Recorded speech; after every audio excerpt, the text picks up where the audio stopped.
Pulezidenti Agabuutikidde Museveni akotta olunaku olwokubiri ng'anoonya akalulu akanambuza mu buyinza mu bitundu by'Erango mu kulonda okugenda okubeerawo ng'ennaku z'omwezi 14 omwezi ogwa Gatonnya omwaka ogujja. Akalulu era akanoonyeza mu disitulikiti okuli Alebtong ne Otuke nga yonna bamwaniriza mu ssanyu.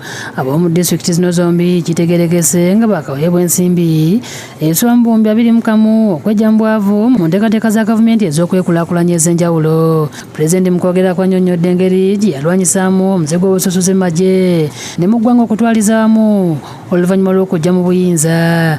Wanted the unit of Ugandans, and the consequence of those divisions, you know them, how many people died, soldiers who were killed, the soldiers, actually Rangi soldiers who were killed by Amin, the Western Islanders who died, you know the elders here know the story. So, but eventually NRM took charge. And since that time you have never had those problems of this tribe massacring the other tribe in the army. We don't believe in division of tribes or religion.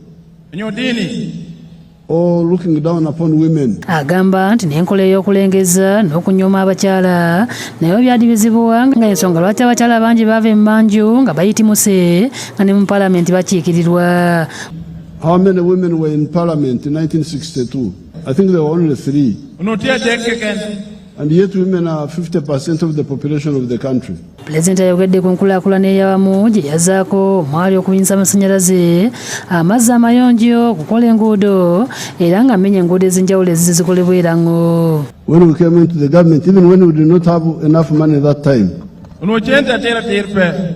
we worked on the road from Tororo, Mbare, Soroti, Dokolo, Lira, Kamudin. We are also working on the road from Bobi to Loro, and we shall work on the road from Lira to Aloy to Apara to here to Abim. Ategeeza nti ebitundu by'Erango ne Kalamoja byalinga mu kibululu nga tebalina masannyalaze ng'ebiseera bye Uganda yalimu amasimu emitwalo 23 gokka kyokka nga mu kiseera kino amasimu gatuuse ku bukadde 28 ng'omuntu asobola okuwuliza munne w'ayagalira. When NRM came into government, we had 23,000 telephone lines. We now have 28 million telephones, I think. Agamba nti ebyenjigiriza nabyo byongeddwamu amaanyi ng'abayizi abali mu masomero mu disitulikiti ya Alebtong ne Otuke basoba mitwalo 25 so nga n'amasomero agazimbiddwa mayitirivu ddala.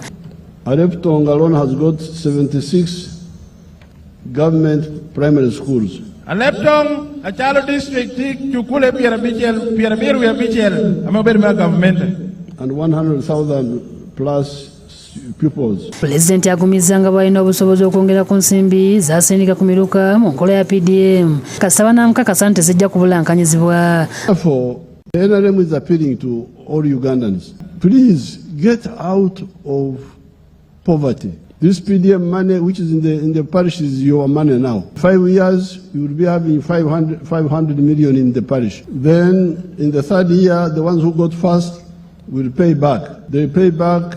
You took 1 million, you pay back 1,100,000 something. Government can increase the amount if necessary. Make sure this money is not misused. Ababodaboda, bakyala, abavubi, ababeera mu ghetto abo nabo bwakubateerawo ensawo ne bajja mu bwavu nga kati n'abayizi bamaliriza okusoma ku matendekero bwakubateerawo ensawo me banajjanga ensimbi okwetandikirawo emirimu baleme okutambula n'engatto zituuka okuggwako soole nga banoonya emirimu.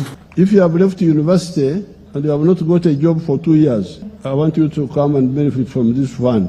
Pulezidenti ategeeza nti bannaddiini abaliowo emyoyo nabo bwakubateera ensimbi mu nsako zaabwe balemenga okubeera mu nsako ze zimu nabo bebasumba. Then we shall start another fund for even the religious leaders. The leaders should have their own circles. Then we shall also have a number of other funds. Aim here is to make sure that everybody starts creating wealth. Pulezidenti asabye abantu b'Erango kumuyira akalulu nga beesigama ku byonna by'azze abakolera ate balonde ne bannakibiina ky'NRM abeesimbyewo okuvuganya ku bifo by'obubaka bwa paalamenti. So I am here to ask you to support the NRM because of this record. Don't listen to these people who come here running around. They are not serious. You can see the way they are talking. Bana bakwasiza bendera akabonero ak'okubasabira obululu olunaku olw'enkya pulezidenti bwakusiiba mu disitulikiti y'e Kwania ne Apache ng'akuyega abaayo okumulonda. Robina Nantale, Aida Nakazi ne Shamshadi Nalujja